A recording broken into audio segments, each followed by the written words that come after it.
Vamos ler novamente e aprofundar talvez informações maiores ou mais profundas do que Jesus tinha em mente quando falou essa parábola. Então, Mateus 25, o reino dos céus será semelhante a 10 virgens que, tomando as suas lâmpadas, saíram a encontrar-se com o noivo. 5 delas eram tolas, nécias, imprudentes, desavisadas.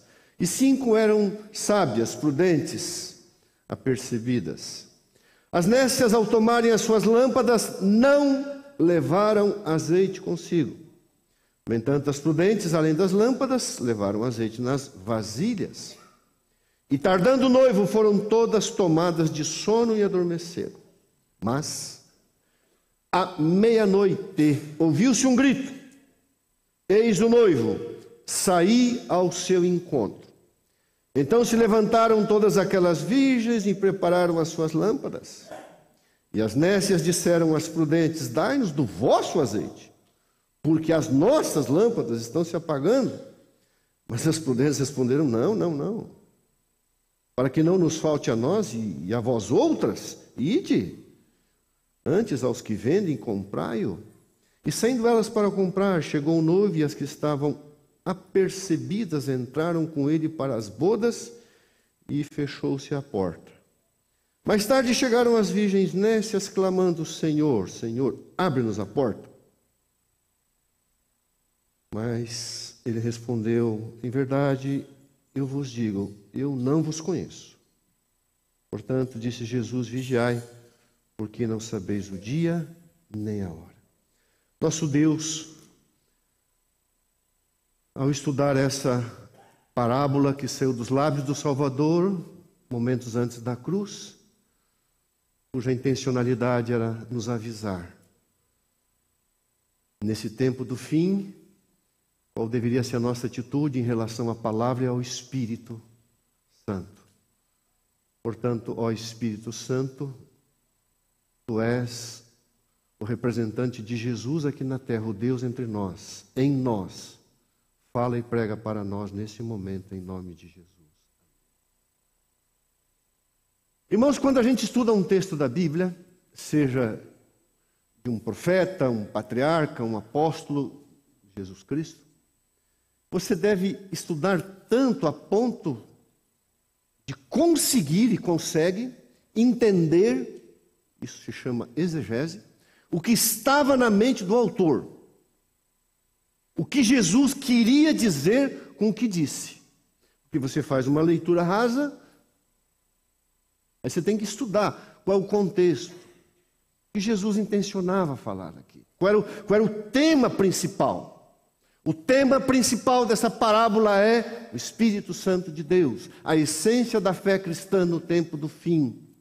Nós vamos ver de que nada adianta andar com a lâmpada nas mãos sem o Espírito Santo de Deus. Toda a história que o Flávio contou aqui foi uma história do Espírito Santo. Está sendo uma história do Espírito Santo na sua vida. O Espírito tocou, mas sempre que o Espírito toca uma pessoa, ele o conduz à palavra e a palavra leva ao Espírito. Não pode existir palavra sem Espírito, e o Espírito Santo não pode atuar se não for por meio da palavra de Deus. Esse assunto, eu tive um sonho, o Espírito me revelou. Aí você vai para a Bíblia e diz assim: mas a Bíblia fala ao contrário. Não, mas Deus me revelou, então fica uma revelação. Isso é um grande engano satânico. Quando Deus dá uma revelação em desacordo, Deus não dá uma revelação em desacordo, mas a pessoa acha que recebeu uma revelação e não está de acordo com a palavra de Deus, Deus está dividido. Portanto, nós temos uma prova. A lei e ao testemunho, se não falarem dessa maneira, jamais verão a salvação, a alva, a luz, a eternidade. Quer dizer, Deus fala uma coisa e Deus revela outra. Então Deus é incoerente, inconstante e até mesmo mentiroso? Não. A revelação está escrita, então o Espírito revela de acordo com a palavra. É o que aconteceu com o Flávio. O Espírito trabalhou na vida dele no momento em que ele poderia perder essa vida e talvez a vida eterna.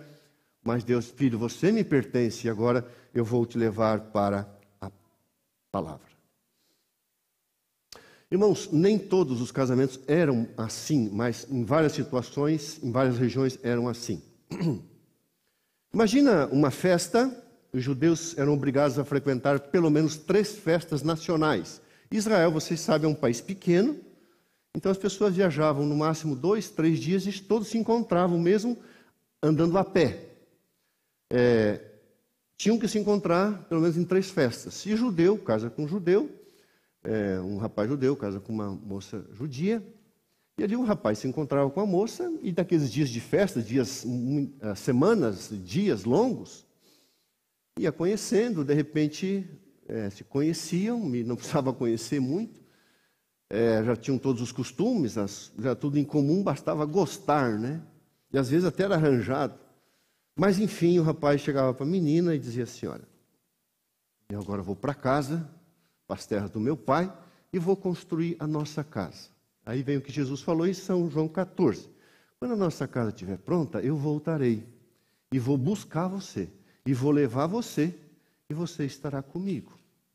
Isso normalmente acontecia à noite. Então Jesus, ele fala, em São João 14, quando Jesus fala: não se turbe o vosso coração, crede em Deus, crede no Pai, crede em mim.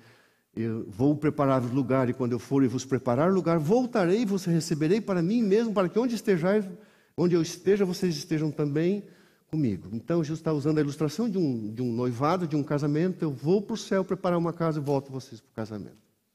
E é interessante que, no dia marcado, o noivo, ele enviava o seu melhor amigo. O seu melhor amigo. E o amigo do noivo é que trazia a noiva. Por isso que João Batista falou: eu não sou o noivo, eu sou o amigo do noivo. O meu papel era apresentar Jesus. Convém que ele cresça e que eu diminua. João Batista usa também a ilustração do noivado.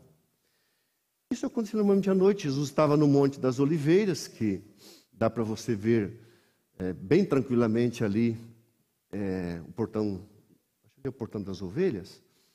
E estava tendo uma festa, uma cerimônia assim, um séquito, um cerimonial onde o noivo estava chegando para encontrar, para buscar a noiva. Então ele vinha, pegava a noiva e iam para casa onde acontecia o casamento. E Jesus vê aquela cena, e Jesus toma esse costume e faz então a parábola diante do que estava acontecendo e ilustrando a experiência da igreja no tempo do fim. É isso que nos interessa. E aí Jesus conta a parábola. Logicamente a noiva, ela tinha suas companheiras, as suas damas, que acompanhavam uma lamparina com azeite de oliva. Agora, imagina você fazer um translado, uma caminhada à noite com uma lamparina, um pavio. Você precisa ter ali na vasilha um reservatório. E só uma pessoa que não tivesse assim um pouco de noção poderia caminhar 100, 50, 80 quilômetros, não sei, sem ter uma provisão, porque a lâmpada é pequena, cabe numa mão. Então você tinha que ter o azeite para sempre estar abastecendo. E Jesus pega todo esse contexto e ilustra isso. Agora, irmãos queridos, vamos lá. O reino dos céus será semelhante a 10 virgens. Quem são as virgens? Apocalipse 14, verso 4. Abra a palavra de Deus lá. Quem são as virgens? Apocalipse 14, o verso 4.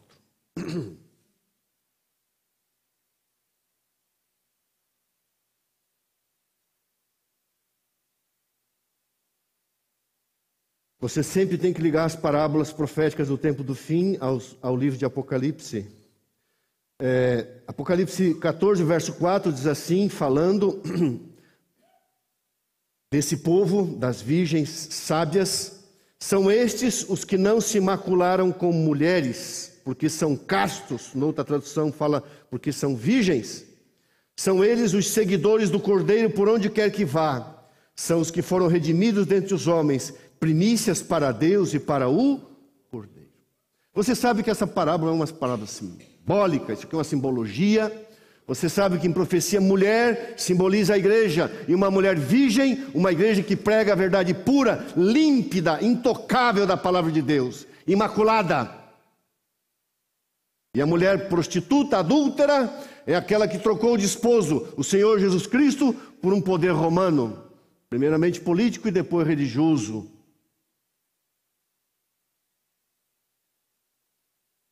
Quem são as virgens sábias? Aquelas que seguem a sabedoria de Deus, a sua revelação.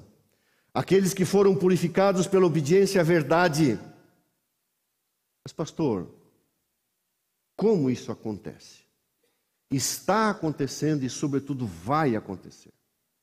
Irmãos, é muito claro que Jesus é um só pastor, todavia ele tem neste mundo ainda um rebanho dividido. Jesus tem uma igreja visível, que guarda os mandamentos de Deus e tem a fé de Jesus, em Jesus e o testemunho de Jesus. Um povo remanescente da profecia das 2.300 tardes e manhãs, Daniel 8,14 e Apocalipse 10:11. Mas a massa do povo de Deus, os bilhões de filhos de Deus ainda estão sem o conhecimento pleno da verdade. Jesus disse: a mim me convém agregá-las. Haverá um só rebanho, um só? Quando haverá esse agregamento? Quando estará todo o rebanho de Deus, da igreja visível e invisível, diante de um só curral? Quando o poder do Espírito Santo descer, a chuva ser hoje, Apocalipse 18:1, a terra se encher da sua glória, e haverá um clamor, uma pregação de extensão mundial. Por isso que é chamado alto clamor. E então haverá um decreto dizendo: essa é a verdade de Deus, a perpetuidade da sua lei, e aqui está a lei da Babilônia, e o povo vai se decidir. E haverá então a divisão entre as ovelhas e os cabritos, os bodes e os cordeiros. E haverá um só rebanho, um só pastor. Por isso que aquilo que o Flávio falou é verdade. Povo de Deus. Há muitos pastores de Deus por aí pregando a verdade, que nos fazem muitas vezes envergonhar. Então nós temos que compreender que isso ainda vai acontecer de uma forma definitiva. Todavia, haverá um momento na história do mundo, irmãos, que a fé pura será plenamente regenerada. Deixarão o contato, entre aspas, com a Babilônia, a mãe das prostitutas e todas as suas filhas. Por isso que o convite de Jesus ainda é: sai dela, povo meu. Povo meu, meu povo está lá ainda. A gente tem que pregar, distribuir o grande conflito, levar mensagem. Cada vez que eu recebo um toquezinho ali: paz do Senhor, graça e paz, eu sei. Salvação é comum a todos aqueles que são fiéis a Jesus Cristo. Então, quem são as virgens que seguem a palavra? Aquelas que seguem o Cordeiro, a mensagem do Cordeiro. Jesus morreu porque uma lei foi transgredida, e uma lei transgredida não pode ser abolida. Você conhece, vamos relembrar, Apocalipse 14:12. Eles guardam os mandamentos de Deus. Tem a mesma fé de Jesus. E esse povo tem o dom profético no seu meio, o testemunho de Jesus. E quem são as virgens tolas, nécias? Aquelas que seguem as mentiras da Babilônia, o vinho da sua prostituição doutrinária. Existe a mulher, esposa fiel, e existe a amante, a prostituta, a adúltera. Então, o homem sábio, o homem inteligente, o homem prudente, ele tem uma esposa, ele tem um lar, ele tem uma mulher. O tolo não. O tolo ele adultera, ele se prostitui, ele anda atrás de bobagem, como diz um pensamento que eu gosto muito: o homem sai de casa, dá a volta no mundo inteiro e volta para casa para encontrar aquilo que foi buscar. Tolice, vaidade. Quantos lares, quantas ruínas, quantas tragédias, quantas mentiras, quantas bobagens, quantos pastores perderam e perdem o ministério, tanto no meio nosso quanto fora. Eu lembro na década de 80, um grande pregador americano, a gente ouvia ele, assim, estudando teologia, fazia matéria de homilética, olhava aquele homem pregando, falava: que inspiração realmente o homem havia se entregado a Deus. Era uma pessoa tomada pelo Espírito, estava usando a mídia televisiva na década de 80, seria uma revolução no mundo. De repente descobriu que ele tinha um caso com várias prostitutas, várias. Jim Swaggart nunca mais se reergueu. O diabo derrubou. Então a Bíblia chama isso de tolice e também é uma ilustração da fé pura. Nós temos um Senhor Jesus Cristo, que tem uma igreja e uma verdade. Mas Babilônia tem as suas mentiras. E aquele que é sábio segue a sabedoria. O tolo segue o engano e segue a mentira. Agora, irmãos, São Mateus 25, verso 3, 4 e 8. Aqui entramos já no centro da mensagem. As nécias, ao tomarem as suas lâmpadas, não levaram azeite consigo. Verso 4. No entanto, as prudentes, além das lâmpadas, levaram azeite consigo. O verso 8. E as nécias disseram às prudentes: dai-nos do vosso azeite, porque as nossas lâmpadas estão se apagando. Irmãos, a essência da fé cristã, a essência do cristianismo nesse tempo que nós estamos vivendo, mais do que o conhecimento bíblico, nós precisamos ter uma experiência com Deus, nas coisas de Deus, através do Espírito Santo de Deus. Eu vou mostrar algumas citações para a gente entender o que eu quero reafirmar nessa manhã. A essência da fé. Então, irmãos, quando Cristo sentado contemplava o grupo que aguardava o esposo, contou aos discípulos a história das 10 virgens, ilustrando pela experiência delas a experiência da igreja, que viveria justamente antes de sua segunda vinda. Por quê? Sábado que vem o tema do sermão será a tardança. Vou pregar só sobre a tardança. Não dá para pregar hoje. Só sobre a tardança. Só que a tardança já faz tempo que começou. O noivo está às portas. Logo nós ouviremos o Espírito de Deus descer e nós proclamaremos: eis o noivo sair ao seu encontro. E os filhos de Deus sairão das sepulturas, dos antros da terra, da onde estiverem, para ver o noivo, e o noivo tomará a sua noiva, a sua igreja, e a arrebatará para a ceia celestial. Eis o noivo sair ao seu encontro. Só que, irmãos, eu já fiz centenas e centenas de casamentos.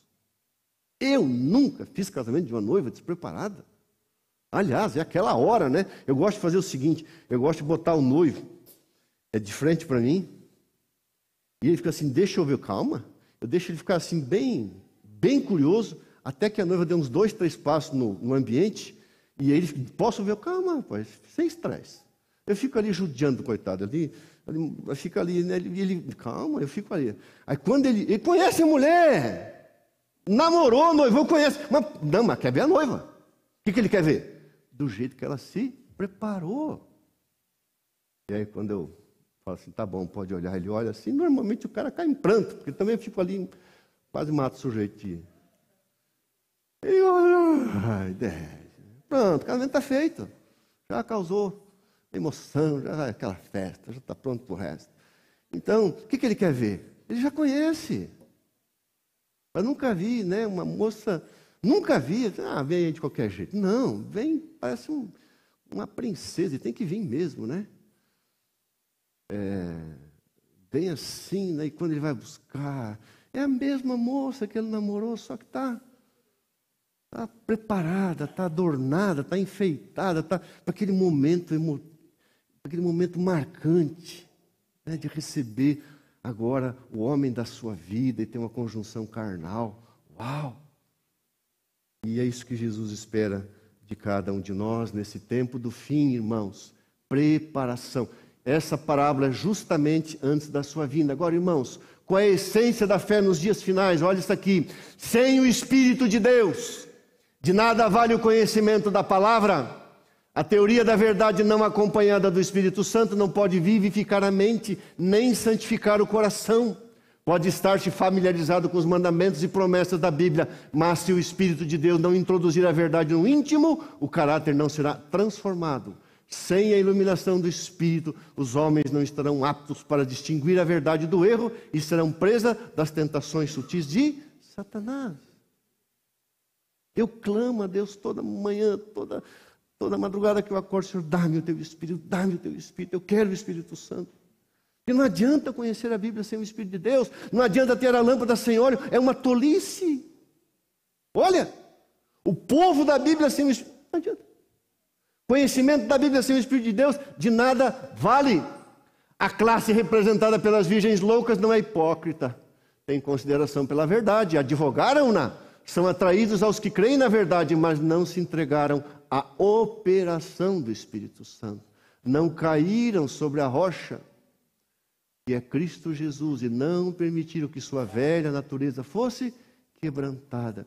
Irmãos, sem o azeite não existe fogo. Pode ter a lâmpada, pode ter o pavio, tem que ter o óleo. É o óleo que produz todo o fogo. Sem a operação do Espírito Santo, a minha pergunta é: você está permitindo o Espírito Santo operar na sua vida dia a dia, regenerando, transformando, santificando? Pelo que você ora todo dia, pelo que você busca todo dia, o que você quer. Irmãos, é isso justamente, essa parábola devia ser chamada não a parábola das 10 virgens. Os homens colocaram aqui, mas o título dessa parábola deveria ser a necessidade do Espírito Santo no tempo do fim.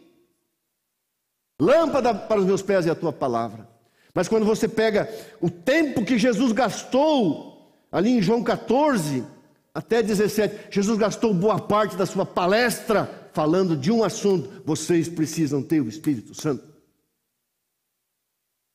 Não, o conhecimento da verdade não terá valor. Irmãos, a que hora estamos da noite? Por quê? O noivo chegou que hora? À meia? Na parte mais escura, né? Esse assunto de meia-noite foi criado pelos romanos, né? 4 vigílias, das 6 da tarde, às 9, das 9 à meia-noite, meia-noite às 3, das 3 às 6 da manhã.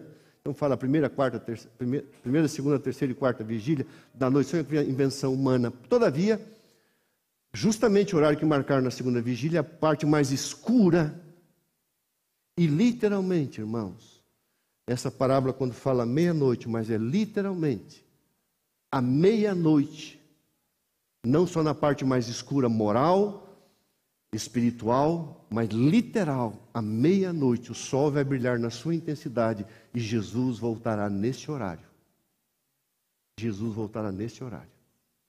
E quando é usado esse texto aqui, aplicado a esse período, de repente morrem, ponto e vírgula, à meia-noite os povos são perturbados e passam, e os poderosos são tomados por força invisível. Isso aqui é um texto aplicado ao dia e hora do retorno de Jesus. Todo o céu está em atividade, empenhado em preparar-se para o dia da vingança de Deus. O dia do libertamento de Sião. O tempo de tardança está quase findo. Os peregrinos estrangeiros que há tanto tempo estiveram em busca de um país melhor, já quase chegaram à sua casa. Sinto como se devesse gritar bem alto: rumo ao lar, rumo ao lar.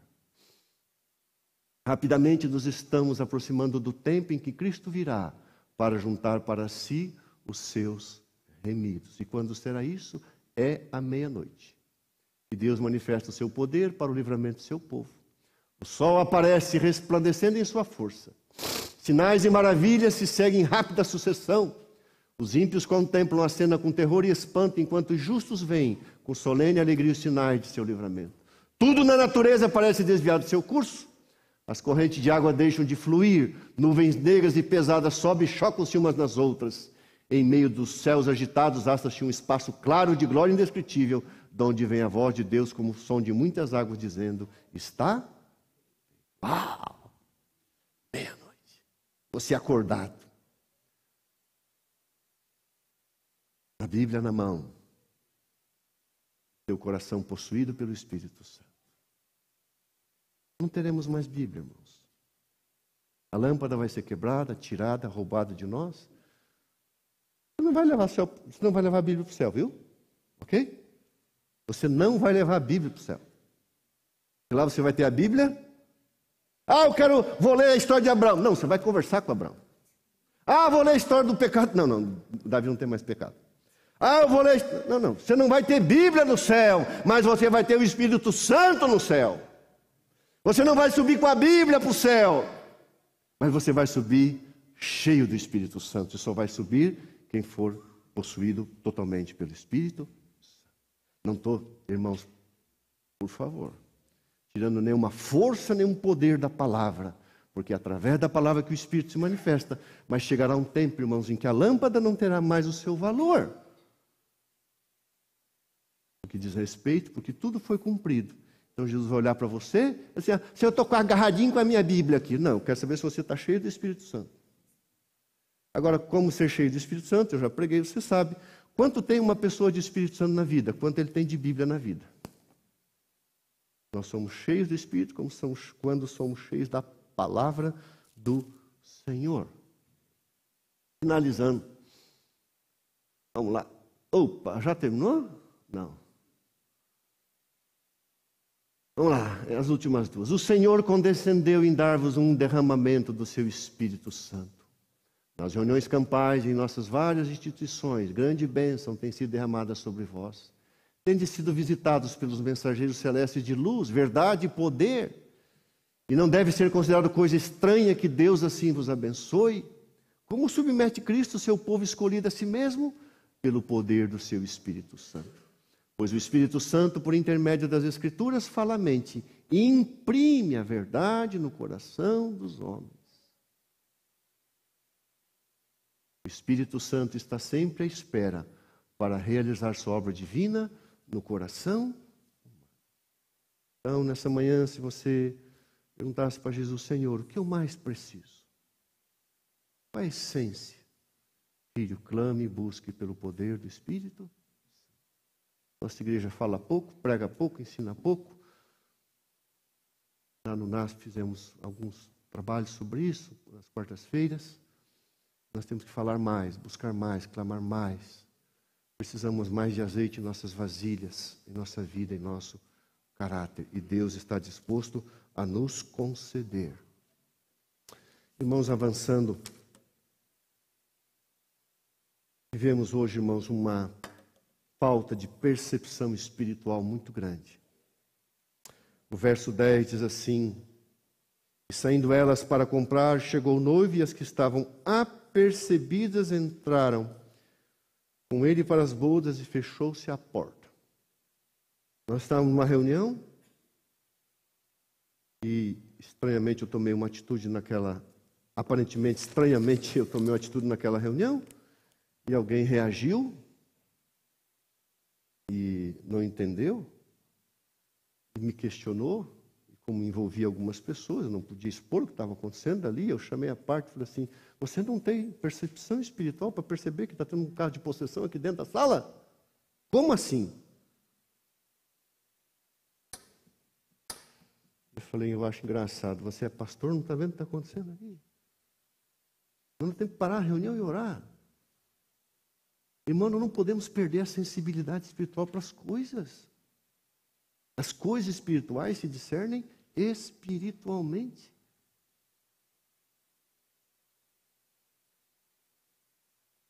As apercebidas, prudentes e sábias entraram.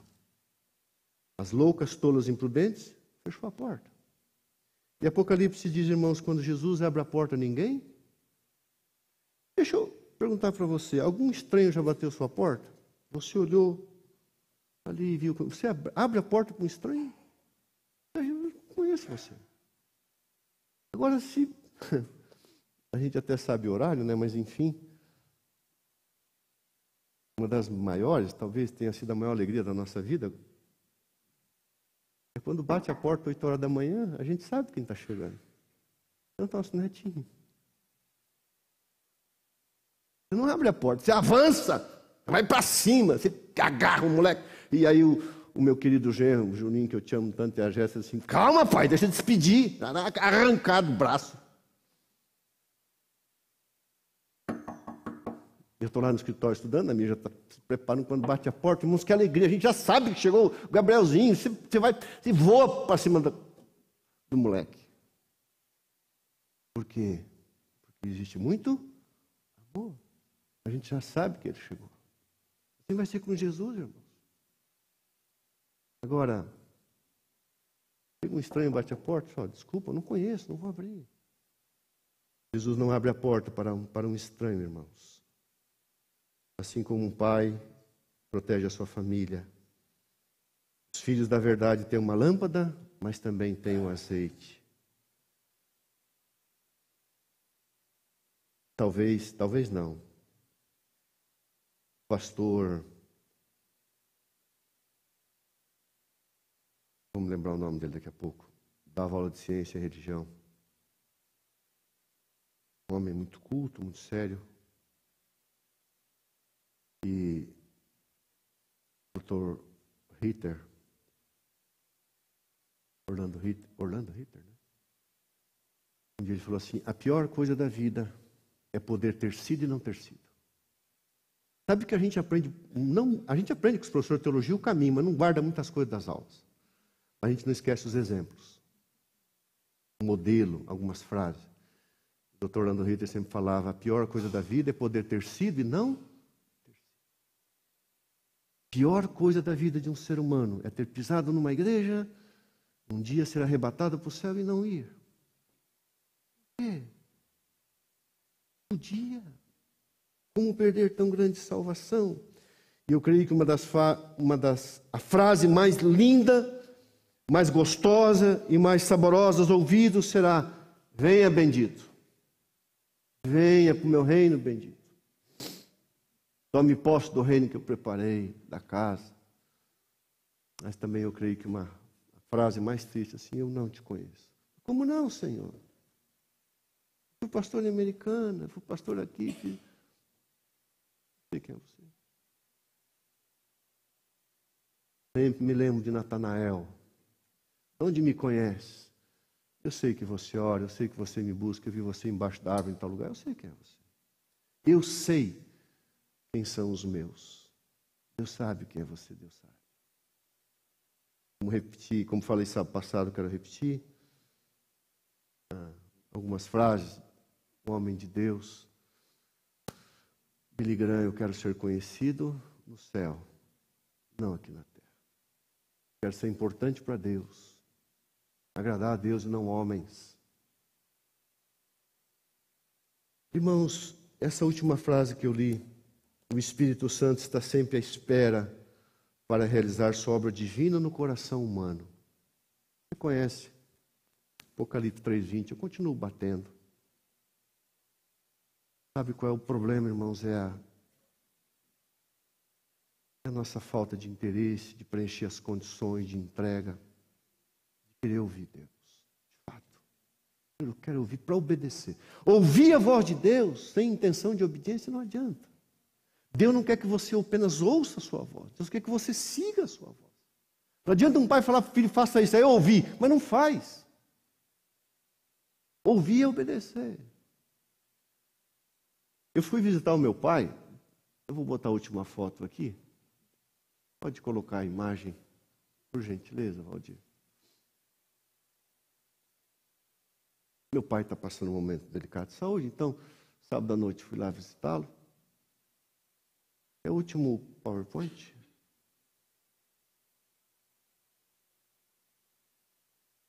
Eu fui para lá sábado à noite, fiquei domingo, aí segunda fui a Curitiba visitar um amigo. Tive algumas noites assim bem desgastantes, porque eu cheguei nos lugares, os aviões tinham dado problema por causa do sul. Pode deixar a imagem lá? Pode deixar a imagem, né? Então, dormi pouco às noites. Foi tudo muito corrido, muito trânsito no sul, e estava com problema lá de enchente, enfim, estava uma confusão no sul do Brasil, ali na região de Florianópolis, região de Camboriú, Itajaí. Aviões lá para cá, para lá, não tinha hotel, eu não achava hotel para dormir. Fui dormir de madrugada, outra noite dormi mal, enfim. Eu cheguei em São Paulo, 10h30 da noite, segunda-feira, cansado, exausto, louco para ir para casa, triste.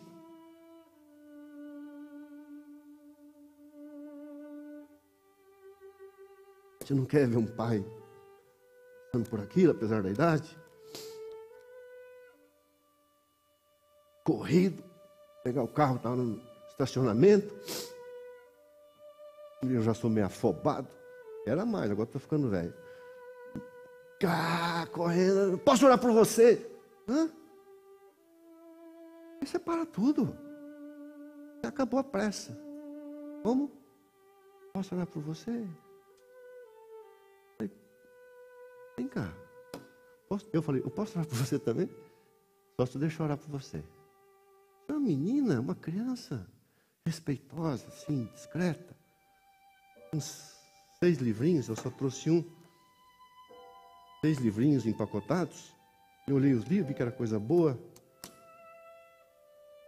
10h30 da noite no aeroporto. Que idade você tem, filha? 18 anos, não lembro, assim, mas já tinha mais de 18. Menina. sorridente. Falei, vem cá. Era no corredor, falei, vem cá. O que você está fazendo aqui essa hora? 10h30 da noite. Estou evangelizando.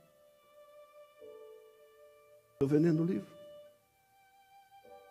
Estou orando com as pessoas que estão com pressa, chegam com as suas cargas, tribulações, tristeza. Eu preciso que você ore por mim. Mas também vou orar por você. Qual é teu nome? Yasmin. Posso tirar uma foto? Posso falar? Pode? Pode falar. E ali, acho que uns, 10, 12 minutos. Parei, acabou a pressa. Acabou toda a pressa. Eu queria ouvir Deus falar.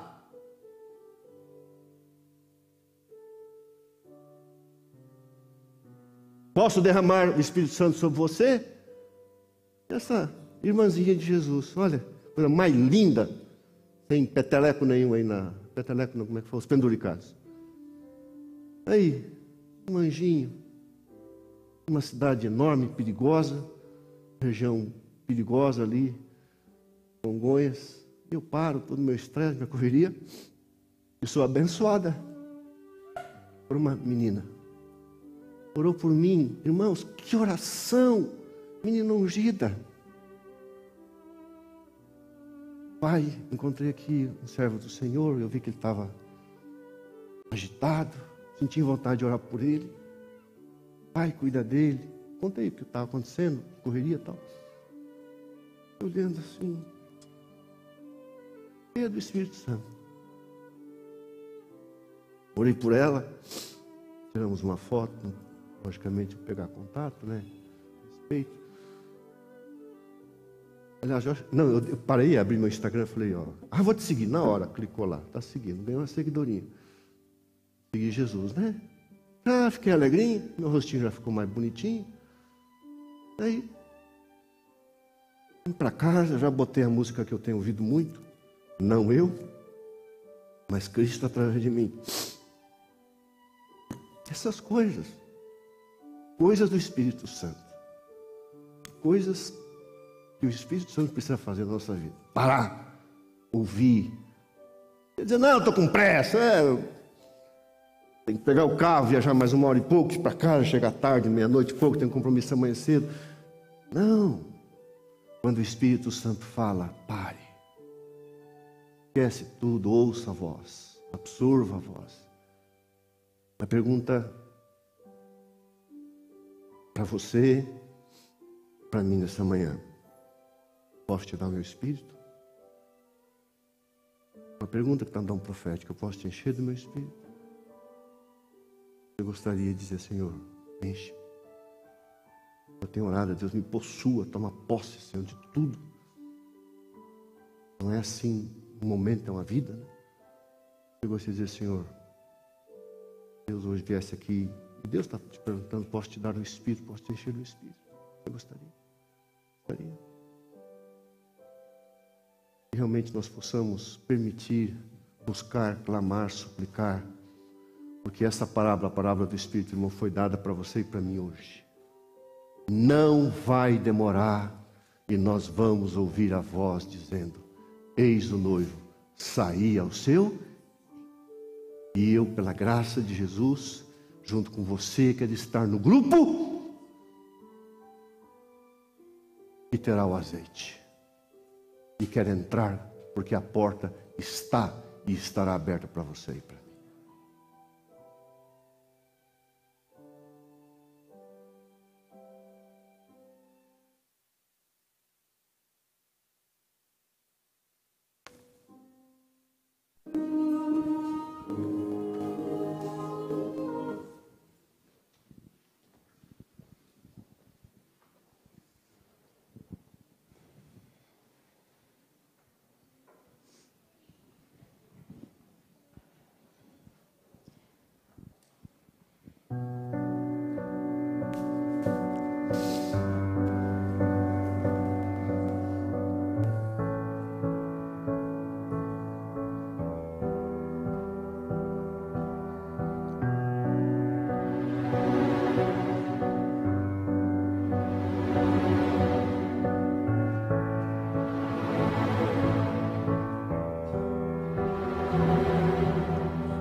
pra entender.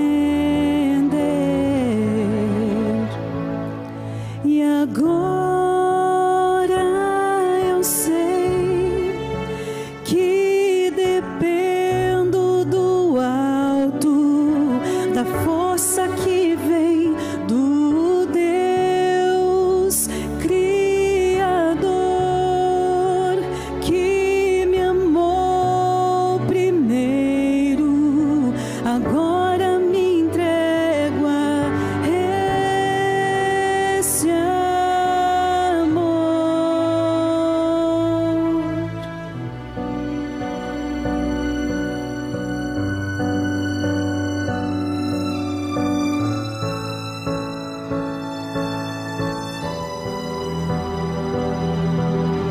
Eu sou teu e não há nada que possa me destruir. Pertenço a ti, fui comprado a preço de sangue, resgate eterno, restauração.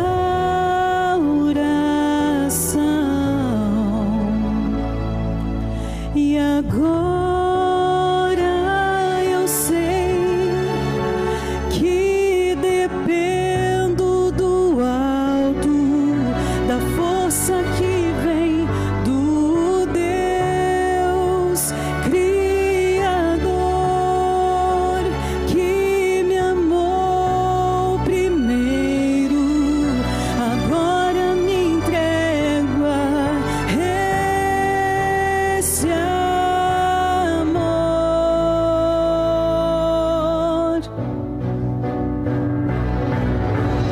Livre da culpa e do mal, livre de mim mesmo. Quero crescer em graça e viver por ti.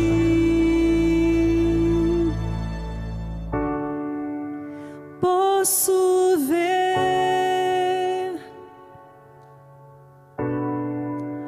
posso crer.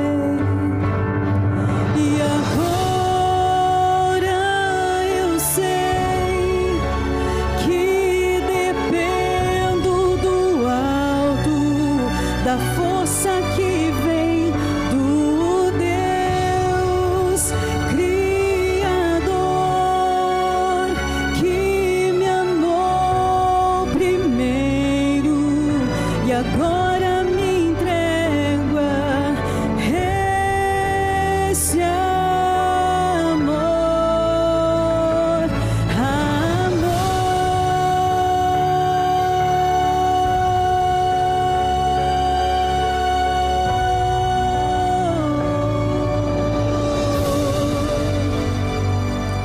amém. Obrigado, Raquel. Louvado seja Deus. Primeira coisa que o Espírito Santo, quando enche uma pessoa, enche ela de amor.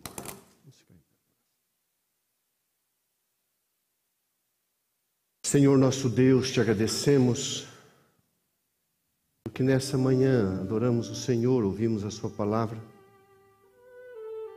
Nós queremos clamar, Senhor, para que o Senhor olhe para esses corações aqui, o nosso coração, o coração de cada um de nós. Dá-me, filho meu, o teu coração. Senhor, o que temos para te oferecer? Algo caído, sujo, egoísta. O que o Senhor quer? O Senhor quer limpar, purificar, santificar. Entrega esse negócio aí, filho. Toma, Senhor, em tuas mãos. Oh, se nós pudéssemos agora nos entregar, nos jogar nas tuas mãos. Não podemos, Pai. Não temos essa capacidade. Mas quando o Espírito nos toca, nós podemos responder: toma, pode tomar. Toma posse, Senhor, toma tudo. Toma essa bagunça e organize essa vida, porque nós queremos estar com óleo. Nós queremos, como noiva, como igreja, queremos estar adornados, que é a santificação, porque nós vamos encontrar um noivo. Ele é divino. Tem que ter semelhança de caráter, de sonhos, de propósitos, de intenções. O Senhor não vai ter nenhum impacto em nos ver, mas nós vamos ter um impacto imortal quando olharmos o Senhor. Todos o verão, bilhões o verão como perdidos, porque foram tolos. Nós queremos vê-lo como salvos em Cristo Jesus. Portanto, toma posse da nossa vida hoje. Limpa, Pai, tudo isso aí. Faz de nós pessoas humildes, amorosas, trabalhadoras e servas e servos no reino que está chegando. E quando ouvirmos a voz, eis o noivo, sai ao encontro. Quer estejamos numa sepultura, por tua graça viva, se assim for tua permissão, possamos ouvir o convite do noivo. Vem, filho, vem para a festa. Pode entrar que a casa é tua. Oh Deus, aconteça o que acontecer conosco, não nos permite perder esse encontro eterno. Cuida de nós, oferecemos a Ti, sem méritos, mas amparados em Jesus, completamente amparados nele. Nos leve em paz, confiança e segurança de que somos Teus por causa dele. Em nome de Jesus, amém.